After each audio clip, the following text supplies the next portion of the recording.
ওই চন্দন, পার্কের ওই লোকেশনটা ম্যানেজ হয়েছিল? আরে না, গেছিলাম আমি, টাকা চায় শালারা। হ্যাঁ, আমি তো আগেই বলছিলাম যে আপনি পারমিশন দিবে না, ওই চুপে চাপে গিয়ে শুট করে আসতে হবে। আরে ওইটা একটা ম্যানেজ হয়ে যাইব, তুই আগে বল তোর গল্প কি শেষ? হয়ে গেছে অলমোস্ট, কিছু বাকি আছে।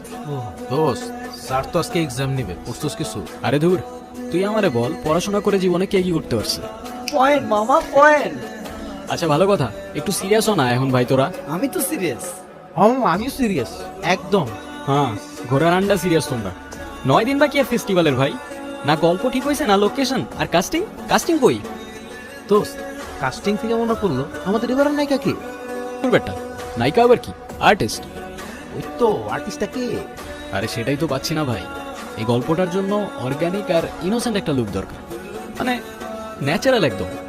একটা মায়া থাকবে যার মধ্যে, এমন কাউকে দরকার যার লুকের মধ্যেই একটা আর্ট আছে।